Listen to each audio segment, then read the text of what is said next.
Nearly 4 million Americans fly to Jamaica every year. Most have no idea what they're walking into. The brochure shows 7 miles of white sand and a rum punch at sunset.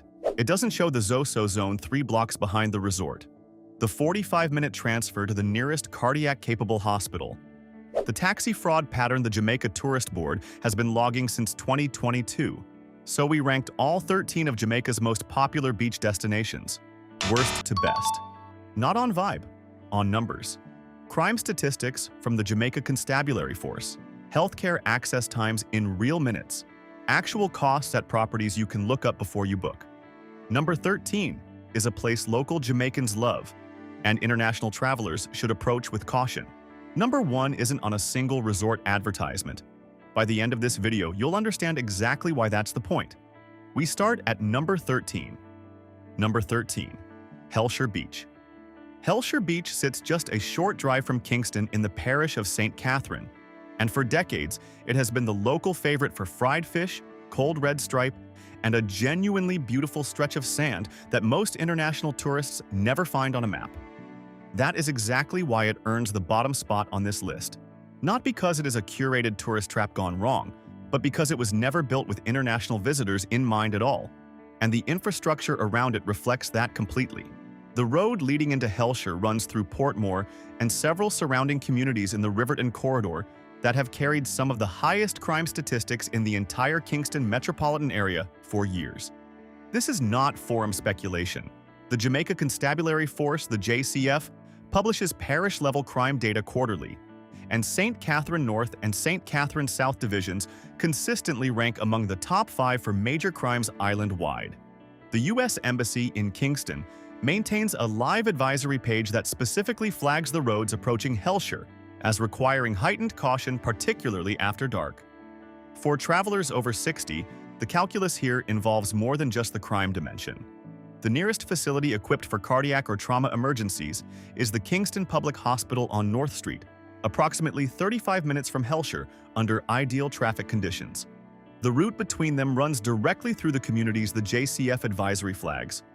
If you are managing hypertension, a recent surgery, or any condition requiring fast emergency access, that 35-minute gap on a congested road through an unsecured corridor is a medical reality the travel brochures have no interest in mentioning. The timing issue that trips up more tourists than anything else is simple. Hellshire's atmosphere shifts noticeably once the sun starts going down and the crowd of local families thins out. The same road that felt busy and safe at 2 in the afternoon feels completely different at 7 at night. Locals who grew up going to Hellshire instinctively know when to leave. Visitors following a loose plan often do not. And that gap is exactly where incidents happen. Tourists who visit Hellshire through a JUTA-licensed driver, the Jamaica Union of Travelers Association, the island's regulated ground transport body, consistently report zero problems and describe it as one of the most memorable, least touristy experiences of their entire trip. Ask your hotel concierge specifically for a JUTA driver, not just any arranged car. That single word, JUTA, is the difference between a structured safe visit and an improvised one. Before we move on, drop a comment below right now. Have you ever visited a beach destination and only found out about the safety situation after you arrived? Tell us where it was. We read every single one. And if a single wrong turn near Kingston sounds unnerving, wait until you hear what happens just a few streets back from the polished resort strip in Montego Bay, because the exact same pattern shows up there in a completely different and more expensive form. Number 12. The outskirts of Montego Bay. Montego Bay is the first taste of Jamaica most travelers get, and the hip strip along the coast delivers exactly what the postcards promise. Resorts stacked along the water, the airport just minutes away, restaurants and bars that make the first night feel like everything you flew in for. But walk a few streets inland, into Flankers, Canterbury, or Rose Heights, and you step into a reality that almost never makes it into the vacation photos. The Jamaican government declared a Zone of Special Operations, a ZOSO, covering parts of Greater Montego Bay in 2018. That designation, created specifically for communities experiencing concentrated gang violence and requiring joint Jamaica Defense Force and JCF intervention, is not issued casually. It reflects sustained, documented violence that standard policing could not contain. St. James Parish, which contains Montego Bay, recorded 135 murders in the first half of 2023 alone, according to JCF statistics, making it one of the most violent parishes per capita on the island during that period. For senior travelers, the infrastructure dimensions here are actually more manageable than in Hellshire, but they carry their own complexity. Cornwall Regional Hospital on Mount Salem Road is the major public facility serving Montego Bay and the Northwest parishes. It is a functional hospital, but it is a public facility operating under the resource pressures that characterize Jamaica's public health system. Travelers with serious pre-existing conditions who require specialist care may find themselves transferred to Kingston, a 3-hour drive east under normal conditions. Private facilities like Fairview Medical Center in the Fairview area offer a meaningfully different standard of care for non-emergency consultations and minor procedures, and any senior traveler staying in Montego Bay should have that address saved before they arrive. The cost dimension here operates differently than Hellshire. The resort zone itself, the corridor running from Ironshore to the Hip Strip, prices in US dollars and operates at rates competitive with mid-tier Florida beach hotels. Budget accommodation outside the resort zone, in the communities adjacent to the risk areas, runs considerably cheaper, and that price gap is the primary reason independent travelers wander into areas they should not. A guest house in Rose Heights might cost $40 US a night versus $200 in an Ironshore resort. That $160 daily difference looks compelling on a budget spreadsheet, and looks completely different when you understand what neighborhood it is placing you in. Stay inside a proper resort compound in Montego Bay, and your trip is genuinely going to be fine. The risk belongs almost entirely to the surrounding streets, not the resort zone itself. But that invisible line between safe and unsafe is exactly why so many travelers cross it without realizing, until it is too late to turn back. If you have not subscribed yet, now is the moment to do it. This channel exists to give you the kind of information that the travel industry spends serious money making sure you never find before you book. Now, let's keep going. Number 11. Negril's Back Roads. 7 Mile Beach in Negril earns every bit of its reputation. Soft white sand, warm shallow water you can wade into for what feels like forever. Sunsets that genuinely stop conversations mid-sentence. Most travelers who stay on the beach and the main strip have a wonderful, uneventful time, which is exactly why this entry catches people off guard. The danger in Negril shows up on the roads running behind the beach, particularly Norman Manley Boulevard after dark, and the smaller connector roads linking guest houses to the main strip. The JCF Westmoreland Division, which covers Negril, has reported a consistent pattern of tourist-targeted street crime along these corridors, predominantly strong-arm robbery and bag snatching from pedestrians walking between venues after 10 at night. There is a very specific social pattern here that repeats enough to name directly. Locals call it the link-up approach. A friendly stranger makes conversation on the beach, offers to show you somewhere off the tourist trail, and the situation escalates into pressure, theft, or worse, once you are isolated from the crowd. It almost never happens on the packed main beach in broad daylight. It happens the moment you drift toward the quiet edges, alone, after sunset.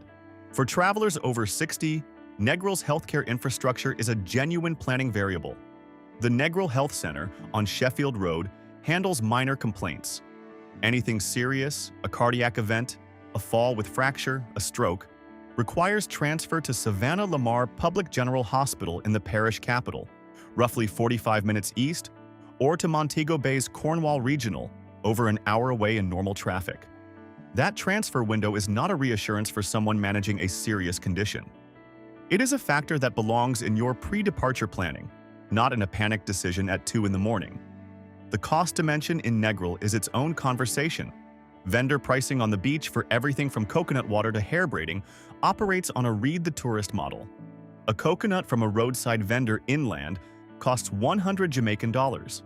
The same coconut on 7 Mile Beach from an informal vendor is quoted at 5 to 10 US dollars to a foreign face. Knowing the JMD equivalent before you arrive and paying in local currency where possible eliminates most of that gap immediately. Now, here's a quick question for everyone watching. Did you know about the link-up approach before today, or is this the first time you are hearing that term? Let us know in the comments. It genuinely helps us understand what information is actually reaching travelers before they land. Carelessness is not the only thing that gets tourists into trouble in Jamaica. Sometimes it is the crowd itself that becomes the danger.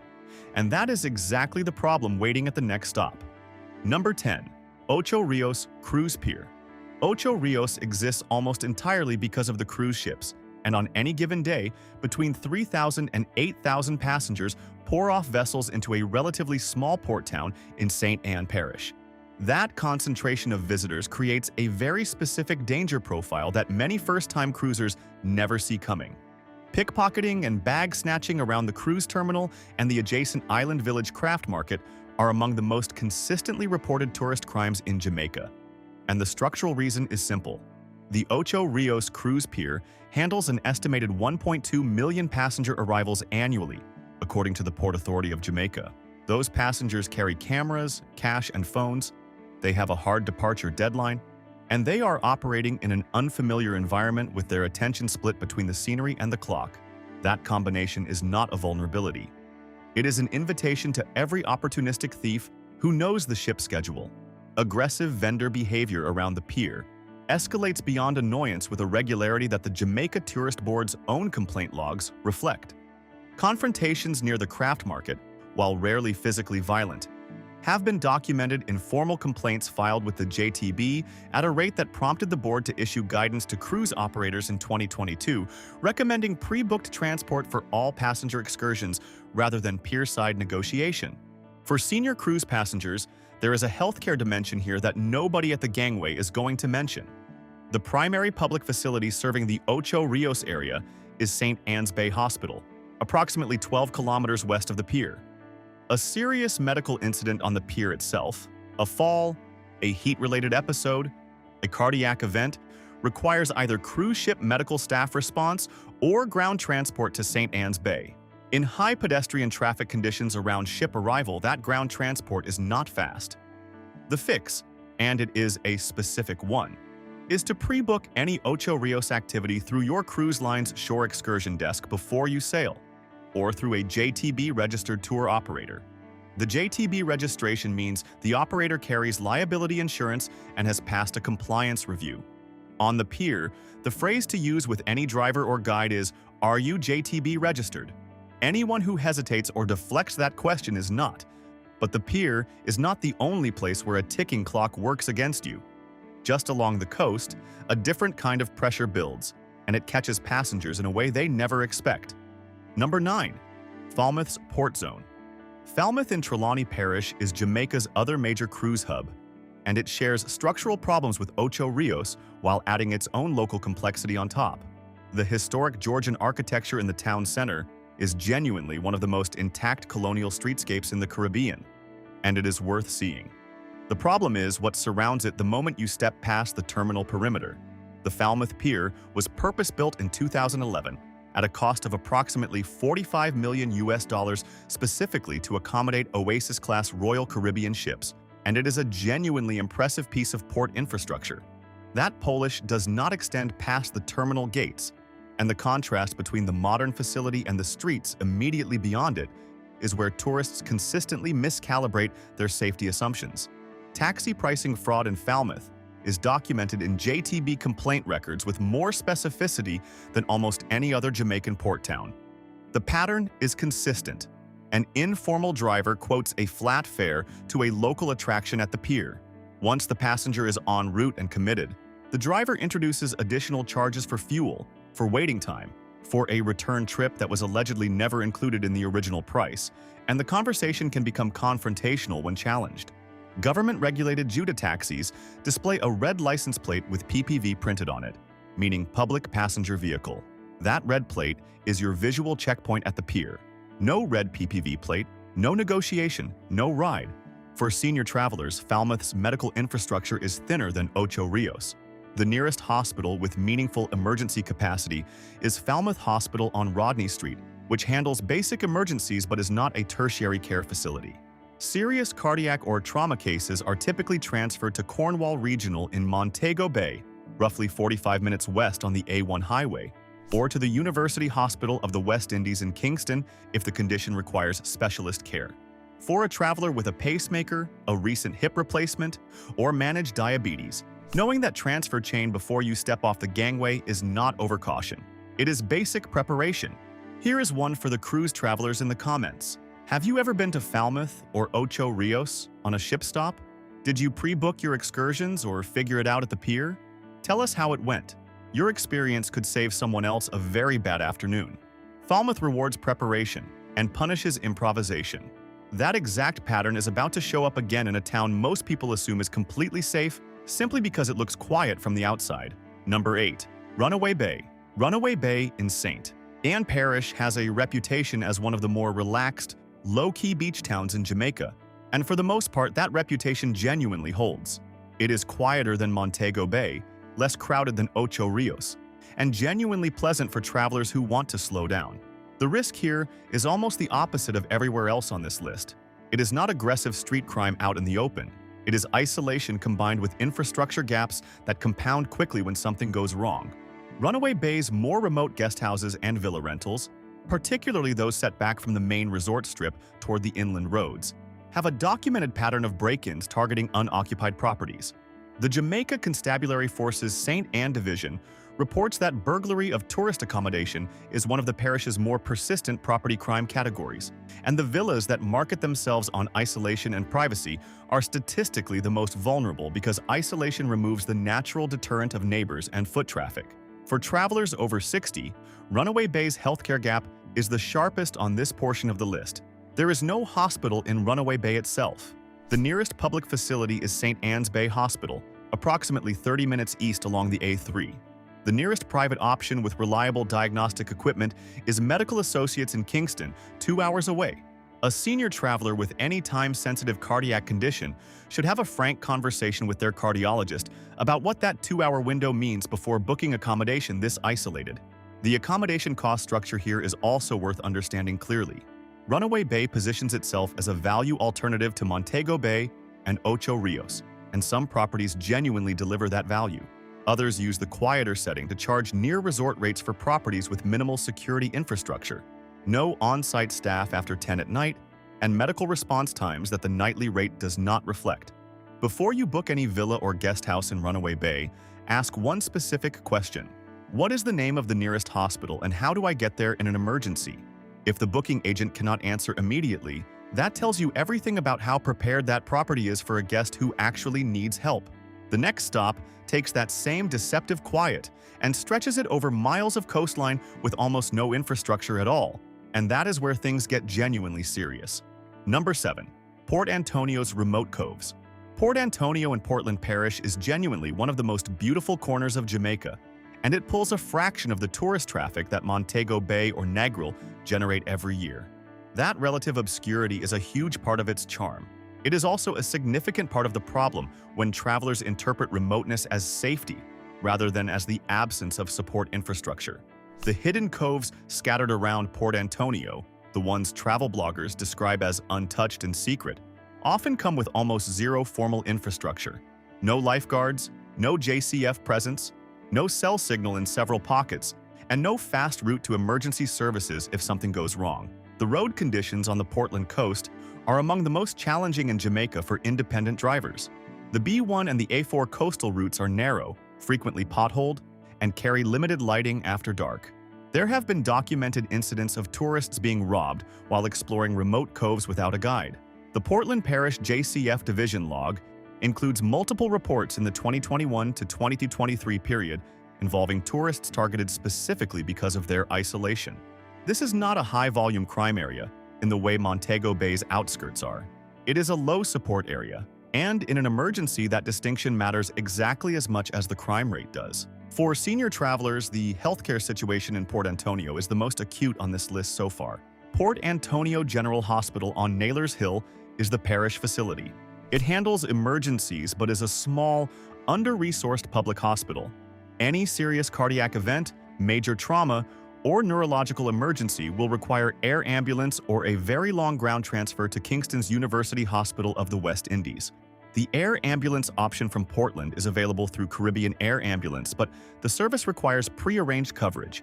If you do not have travel insurance that specifically includes emergency medical evacuation, Portland's remote coves are not where you want to discover that gap. The fix is not avoiding Port Antonio entirely.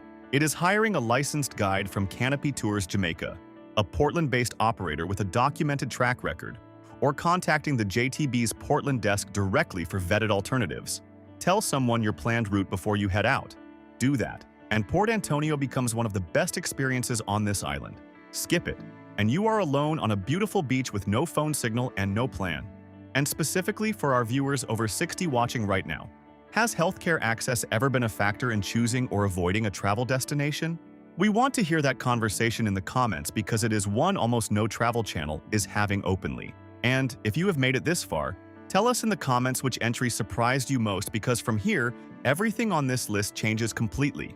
We are done with warnings. What comes next is where you should actually be spending your money. Number 6. Treasure Beach. From this point forward, this list flips entirely. No more danger management, no more contingency planning. Every destination from here to number 1 is a place we are actively recommending, with specific reasons backed by specific facts. The tone changes here because the destinations change here.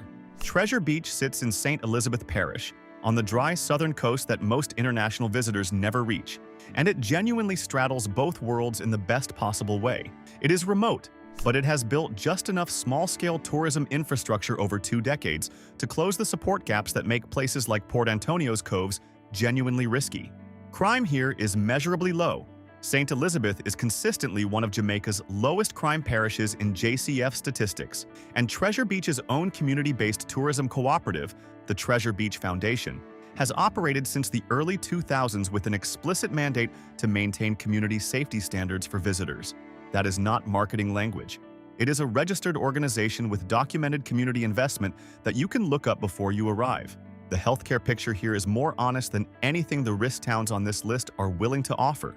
Black River Hospital in the parish capital, approximately 40 minutes northeast along the B6, is the nearest public facility. It is functional for emergencies but not a specialist center. The cost of a private medical consultation in Black River for a minor complaint runs between $3,000 and $5,000 Jamaican dollars, roughly $20 to $30 US, which is meaningfully affordable by Caribbean standards for visitors managing an existing condition who need a follow-up without an emergency room. Accommodation costs at Treasure Beach run between $80 and $150 US per night for quality guesthouse options. Properties like Jake's Hotel, a well-established boutique property on Calabash Bay that has been operating since the 1990s, offer structured accommodation with on-site staff, documented safety standards, and owners who know their guests by name within a day of arrival. That familiarity is not just charming. In a small community, it functions as an active safety net, and that idea, a place where the community itself is the infrastructure, is about to show up again in the best possible way for the rest of this list. Number 5. Negril's 7 Mile Beach. We covered Negril's back roads and the specific risks they carry. It is worth separating that completely from the main event because 7 Mile Beach itself, properly used, is one of the safest and most spectacular stretches of coastline in the entire Caribbean. During daylight hours, the beach runs for 11 kilometers through Westmoreland and Hanover parishes, is actively patrolled by resort security across most of its length, and carries a visitor satisfaction rating in the Jamaica Tourist Board's annual survey that has placed it in the top 2 island beaches for 13 consecutive years. The shallow, calm water entry makes it one of the most genuinely accessible beaches for senior travelers and families on this entire list, without demanding physical preparation or special equipment. Average all-inclusive resort pricing on 7 Mile Beach currently runs between $250 and $400 US per person per night, depending on season and property tier. That range is competitive with comparable all-inclusive products in Punta Cana and Cancun. For that rate, the top-tier Negril properties, including the Rockhouse Hotel and Couples Negril, provide on-site medical staff or direct contractual relationships with private medical services in Savannah Lamar, a detail worth confirming with your chosen property before you book. The formula is simple and worth repeating. Stay within the main resort stretch. Keep evening activities within lit, populated areas near your accommodation. Use your hotel's arranged transport rather than the back roads. Do that, and Negril delivers almost none of the risk and all of the reward this island is famous for. Number 4. Ocho Rios, Beyond the Pier. Ocho Rios deserves a complete second look separate from the cruise terminal chaos we already covered.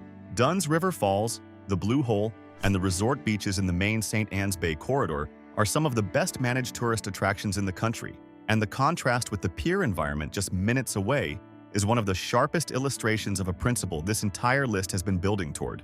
Dunn's River Falls operates through the Urban Development Corporation, under a management structure that includes certified waterfall guides, mandatory group size limits, controlled access entry, and a safety incident rate that the JTB describes in its annual attractions report as among the lowest of any high-volume site in Jamaica. The falls receive approximately 1 million visitors per year. That number, combined with that safety record, is a meaningful data point that the pier zone has never once come close to matching. The cost structure outside the pier zone is also dramatically more reasonable than the port area vendor pricing we covered earlier. A JTB-registered day tour from a North Coast resort to Dunn's River Falls, Blue Hole, and a proper jerk lunch at a sit-down restaurant currently runs between $75 and $100 per person, including transport, guide fees, and entry. That is an anchored, transparent price from a regulated operator. It is the difference between a genuinely good day and a deeply frustrating one. For senior travelers specifically, Dunn's River Falls has been accessible to mobility-limited visitors since a 2019 renovation, added a viewing platform and lower Cascade walking route that does not require the full climb. Not every travel agent knows to mention that option. Now you do. Number 3. Port Antonio's Blue Lagoon. We talked about Port Antonio's remote coves and the real risks that come with exploring them unguided. The Blue Lagoon is the answer to nearly every one of those concerns, wrapped into a single landmark that most people only know from the 1980 Brooke Shields film of the same name. Unlike the unsupervised coves, the Blue Lagoon on the B1 Coast Road operates through a structured access system. Entry is managed by on-site boat operators who have held the site concession for decades. The lagoon itself sits at the boundary of freshwater springs feeding into the Caribbean, creating the famous color gradient from deep blue to turquoise that drops to approximately 55 meters at its deepest point. The water temperature varies measurably by depth, a detail local guides explain on arrival, and one that makes the swimming experience unlike anything else in the parish. Because it functions as an established attraction rather than a hidden local spot, the Blue Lagoon's safety profile is completely different from the remote coves covered earlier. There is consistent foot traffic, on-site staff, boat operators who know every meter of water, and a road access point from the A4 that is navigable without a four-wheel drive. Entrance runs approximately $20 per person for swimming access, with boat rental available from around $60 for a 30-minute guided lagoon tour. One more question before we get to the top 2. If you have already been to Jamaica, which beach town do you wish someone had warned you about before you arrived? Drop the name in the comments. You might be doing a fellow traveler a genuine favor. Those are transparent, posted prices. For senior travelers wanting the Port Antonio experience without the infrastructure gaps, the Blue Lagoon is the specific answer. Number 2. San Beach and Frenchman's Cove. Just outside Port Antonio along the B1 sits one of the most consistently underrated stretches of coastline in Jamaica. San Beach and Frenchman's Cove combine calm, protected water with crime rates that sit among the safest recorded in Portland Parish, and a physical beauty that regularly draws comparison to destinations charging triple the price in Barbados or St. Bart's. Frenchman's Cove in particular operates as a managed private beach with a small entry fee of approximately $10 per person. And that management model is exactly what makes it work. The fee funds site maintenance, security presence, and the freshwater river grooming that keeps the famous stream flowing cleanly into the sea. The river-to-ocean swimming experience it produces is one of the most photographed natural features in Portland Parish, and it delivers that experience consistently because someone is paid specifically to maintain it. San Beach Club next door operates at a similar price point with boat rental, snorkeling equipment, and a beach bar at posted rates rather than the tourist pricing that defines the cruise port zones earlier on this list. The combined San and Frenchman's Cove half-day runs under $60 per person, including entry and a meal, making it one of the better value premium beach experiences available anywhere in Jamaica.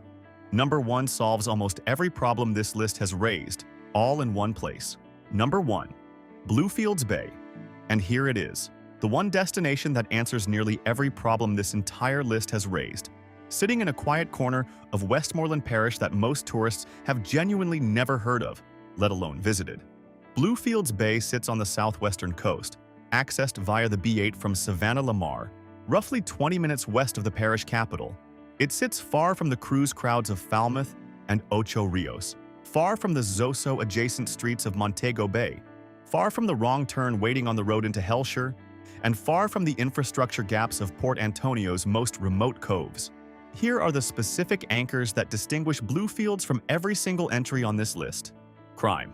Westmoreland's Bluefields Police Subdistrict recorded 0 tourist-targeted robbery incidents in the JCF's 2022 and 2023 published parish reports, the most recent years with complete data at the time of scripting.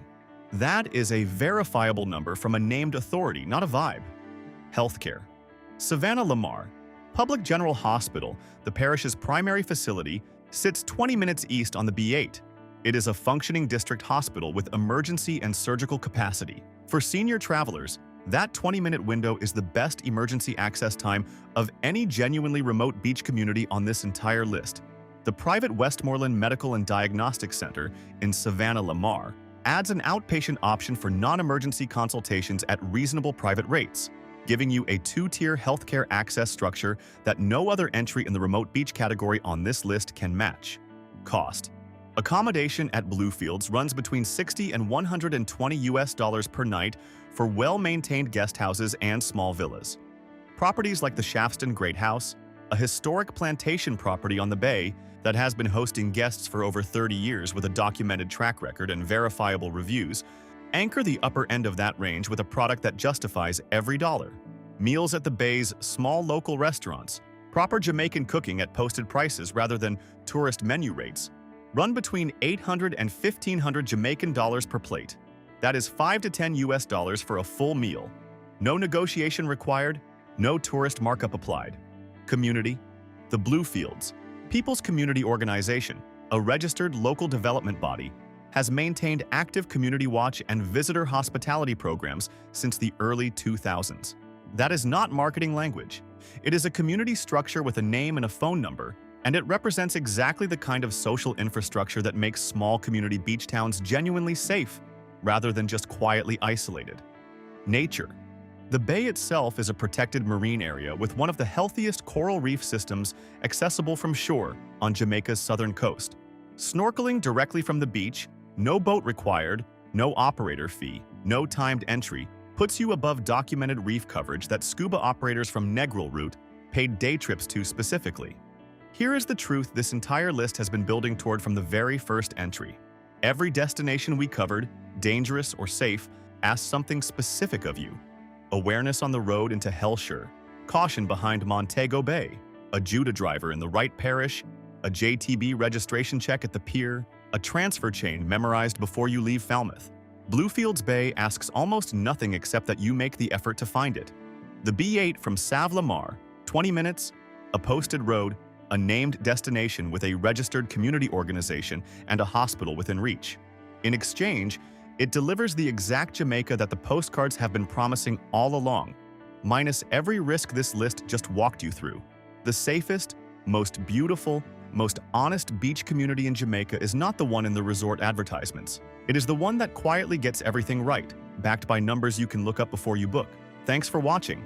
If this changed how you were thinking about your Jamaica itinerary, tell us in the comments which entry surprised you most. Want to see more underrated Caribbean beach towns that most tourists never find, with the same level of detail on safety, healthcare, and real costs? Click the next video on the left. And if you do not want to miss more travel safety content the guidebooks never mention, hit that subscribe button right now.